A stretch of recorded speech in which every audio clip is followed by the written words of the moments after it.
Assalamualaikum warahmatullahi wabarakatuh. Ketemu lagi di channel Revolusi Indonesia.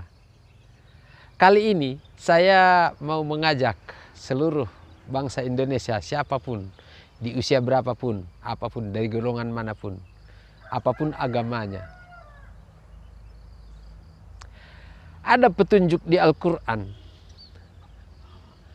di mana Allah berkata, dan di antara manusia ada orang yang berbantahan tentang Allah dan mengikuti para setan yang sangat jahat. Wa minan nasi man yuzadilu fillahi bi ghairi ilmi walau tahu. Wa minan nasi man yuzadilu fillahi bi ghairi ilmi wa yattabi'u kulla syaitonin marid.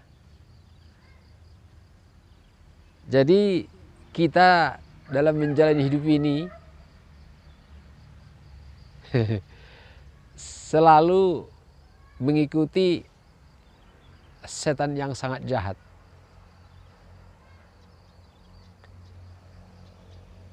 Berbantahan itu bisa antar manusia dengan manusia, tetapi juga antar manusia dengan dirinya sendiri. Ada satu teori dari seorang ahli psikologi Australia, itu suami istri ya, Sharon Hanna dan Paul Hanna, yang membuat teori chatterbox atau kotak bicara, di mana menurut teori ini ada kotak bicara dalam diri manusia yang selalu berbantahan, yang selalu berperang. Yang satu mengarahkan kepada kebaikan, yang satu mengarahkan kepada keburukan. Jadi teori chatterbox yang dibuat oleh Sharon Hanna dan Paul Hanna ini sangat sinkron dengan apa yang Allah gambarkan dalam penciptaan manusia, adanya peniupan ruh, adanya nafs, adanya sawaha.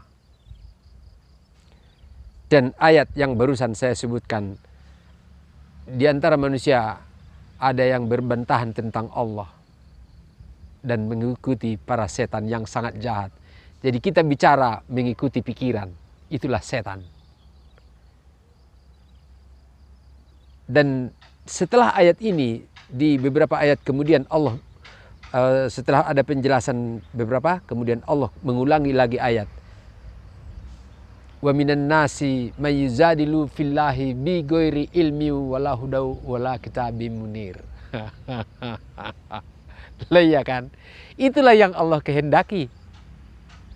Artinya hidup itu harus ada petunjuknya, harus ada kitabnya.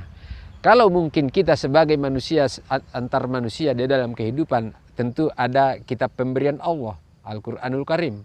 Ada Injil sebelum adanya Al-Quran, sebelum disempurnakan semua di Al-Quran. Ada kitab-kitab sebelum ada kitab, ada suhuf-suhuf untuk umat masing-masing. Dan semua sebenarnya isinya itu sudah dirangkum di Al-Quran. Oke. Untuk secara pribadi ternyata itulah yang dimaksud dengan wa minan nasi may yuzadilu fillahi bi ghairi ilmi wala hudaw wala kitabim munir. Seperti kita lihat di video sebelumnya, anak-anak saya, dan saya telah melakukannya sejak 98, bahwa saya punya kitab harian.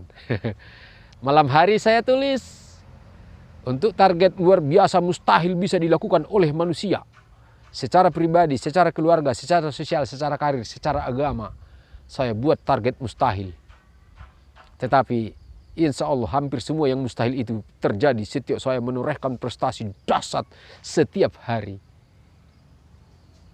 Menurut kita tidak terjadi, tetapi Allah selalu memberi petunjuk agar itu terwujud. Allah selalu memudahkan, Allah selalu membimbing.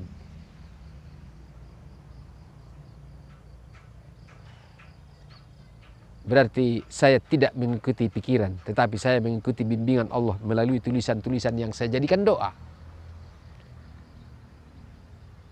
Ada buku yang menerangi setiap hari-hari saya.